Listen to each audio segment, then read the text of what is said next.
He believed the sheer volume of reports indicated that it was something more native to our Earth. He believed that if aliens were coming from another planet, there wouldn't be that many. They probably would send maybe 1 or 2 craft a year at most, and certainly not the thousands and thousands of sightings from all over the world. So that led him to believe that maybe this was just a future time that was being portrayed here through some kind of a time warp continuum for you guys that are Star Trek fans. Perhaps even interdimensional travel. Also, a thing that goes along with it is poltergeist activity. And Hynek believed that poltergeist activity and alien activity went hand in hand. He believed that whatever way the quote-unquote aliens were speaking to us was the same way that ghosts and poltergeists appeared to us, because it was something that we as witnesses could accept. This was a special, well, first of all, he invented the Close Encounter scale and was a consultant on the movie Close Encounters of the Third Kind. And there are different levels of contact that you can come to with a UFO, one of them being just seeing it in the sky, clear up to meeting somebody who is potentially alien and shaking their hand or having them do kind of weird experiments on you or whatever. He died in '86 at age 75 of a brain tumor. This is also interesting because a lot of UFO researchers have these kinds of horrendous deaths, massive cancers, massive tumors, accidents that are just so horrific. But his work is still very widely respected. Another wave of UFO activity occurred in 1965, and this was significant enough for the U.S. government to review the role of Project Blue Book and involve some universities. Eventually, the University of Colorado got the contract, and it was under the direction of an Edward Condon, and he was given the task of forming a conclusion. They wanted Dr. Condon to say, okay, this is what a UFO is. In January of 1969, Condon delivered a 1,400-page document stating basically that it was a pointless investigation, that UFOs did not exist, and why are we wasting our time and money on them? He believed that the money could be spent better for other science and projects, and so it was discontinued. What's interesting here is that Condon's commission was started by the CIA. CIA, in its very early years, got involved in this whole UFO thing, and they're the ones that chose Dr. Condon. So you kind of have to wonder, was there pressure from his bosses to say that there was nothing out there? Many prominent scientists, including people like Philip Morrison and Thornton Page and Carl Sagan, and even Dr. Hynek, objected to this conclusion, and they very publicly stated that further research is not only beneficial but necessary. Many private groups continue the study, even at some universities. Some of you, I'm sure, are familiar with the SETI project. You can even run that from your home, helping analyze their data. It's SETI if you want to Google it. But there's no government-supported research that we're aware of. What they're doing behind our backs, can't tell you. Is there any truth to Area 51? Well, I can tell you that that area does exist. I can't tell you what they do there because if I told you, they'd probably have to shoot me. It's that secret. You're not even allowed to get close to the base anymore. It used to be you could get right up to a fenced area and take long-distance shots and stuff. They don't even let you do that anymore. It's patrolled with armed guards. So there's something significant going on in that area. In Point Pleasant, the relationship between the UFOs and Mothman is significant. The UFO report started in November of '66, which is a full year before Mothman made his appearance. However, the UFO sightings continued. When Mothman was at his most active, so were the UFOs. There were UFOs every night. There were people of all walks of life all over the Mid-Ohio Valley. Even if they didn't see Mothman, they saw those UFOs. So it's a natural thing to think of the two of them linked.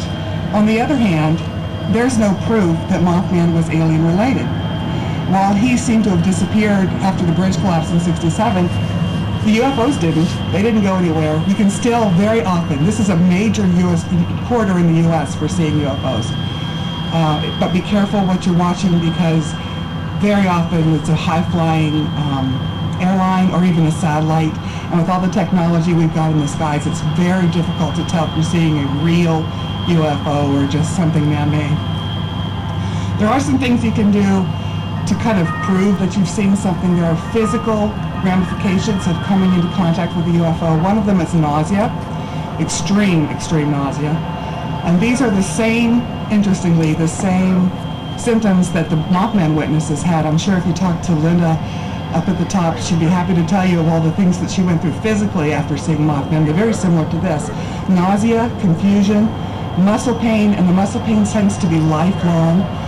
Many people who are now suffering with chronic fatigue and fibromyalgia and some of those new age kind of muscle diseases are also UFO witnesses, which is kind of interesting. And conjunctivitis and radiation burns. Now, I'm not going to tell you that every case of pink eye comes from somebody who's seen a UFO. However, in at least 90% of witnesses' reports who have seen what they believe and what scientists believe to be a UFO have come down with pink eye. I don't know how, I don't know why, but that's a good way to tell somebody who's maybe imagining something from somebody who's actually seen a significant sighting. Mothman appeared to be linked to UFOs only because of the coincidental timing and because of the location and the symptoms. There is no tangible evidence to link Mothman with the UFOs, but there are still a lot of experts who will tell you that the two phenomena go hand in hand.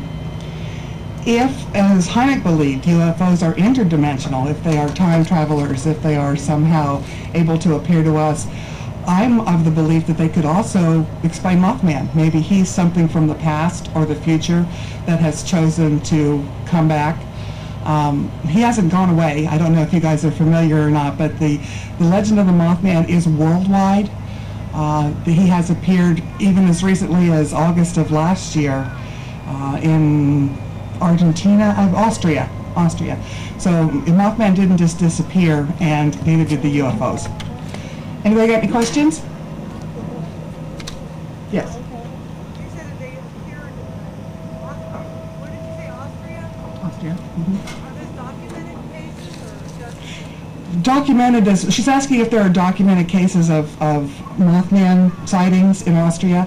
Documented as much as they can be. There are people who have come forward and said, this is what I saw, and drawn the pictures and reported the same behaviors.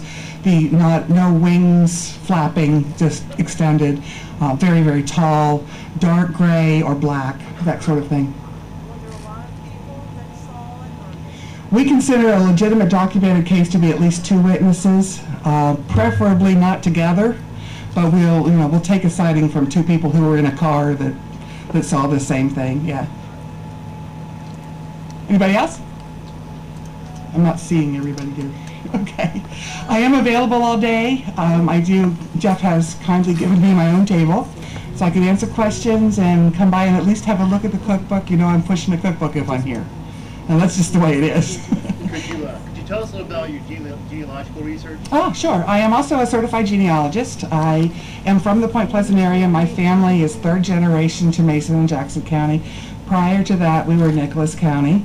I am a member of the National Genealogy Society and run mailing lists for rootsweb.com for the surnames of Gilpin and Champ and Bellamy, as well as the local Nicholas County list and the Canadian Saskatchewan list.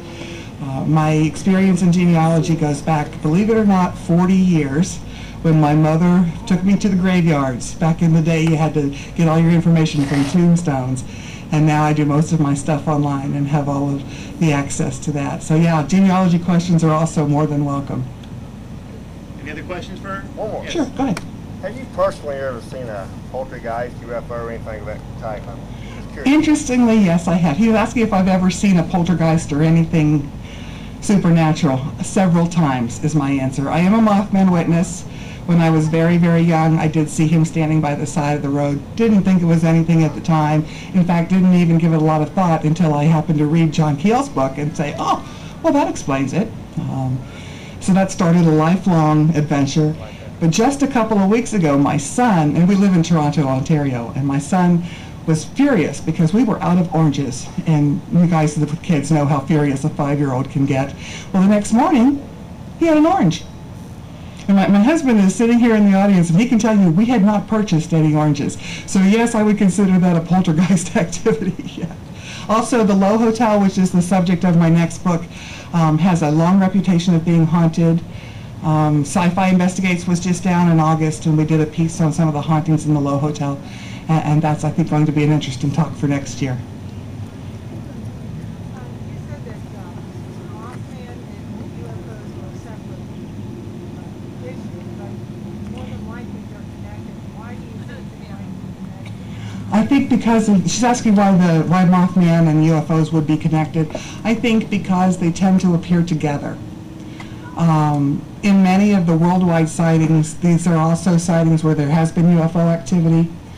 Personally, I research them as separate events because I haven't found any kind of tangible link yet, but it would not surprise me at all to find that there was some either extraterrestrial or interdimensional connection between the two events. Yes. A guy making a documentary up there said that Mothman's been sighted in Mexico. Absolutely, there have been Mothman I sightings just in wondered Mexico. if the Mothman was related to that chupacabra.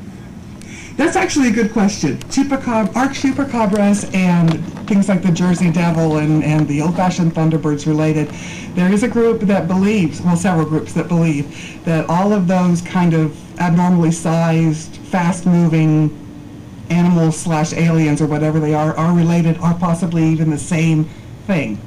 Now, whether they're the same individual, I find that hard to believe because they're so widespread. But I would tend to believe that there's some relationship there, yeah. Somebody at the top? Oh gosh, where hasn't he been seen?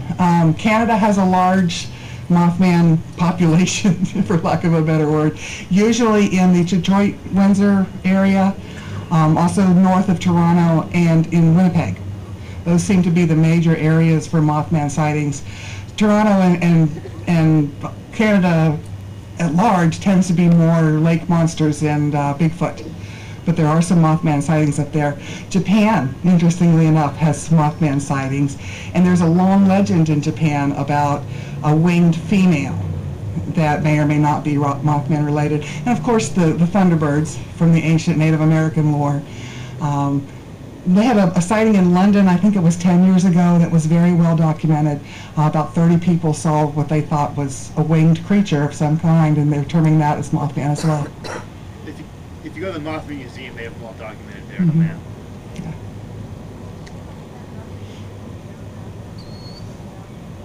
I'm sorry?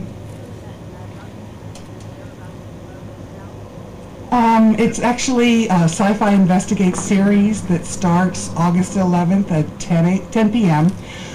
It's a part of the Mothman segment, and I'm not sure, probably the fourth or fifth one. It's the fourth episode. Fourth? Okay.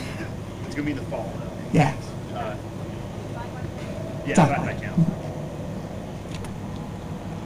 Yes. Any other questions?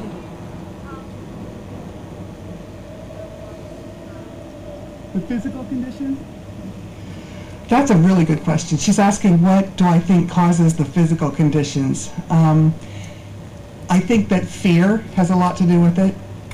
I know that under stress, the body will produce endorphins and even some allergic reaction type things. So I think that some of the physical conditions in both the Mothman and the UFOs is fear-based. However, the radiation burns, I can't cover that with fear. And these are actual radiation burns. People have gone to the doctor and the doctor has said, this is from radiation. From UFOs, that's easy. You know, obviously they've got some kind of technology that involves nuclear stuff and the radiation would be passed through. With Mothman, I don't know, unless he is actually alien in nature and carries some kind of radiation on him. Another thing, interestingly, about this area is the relationship to the TNT plant. You know, if there were secret things going on out there, it's possible that it's relative to whatever chemicals that they were using out there. I know it's interesting. And there's sorry guys, there's a really big black bird flying back there and it's got me so distracted.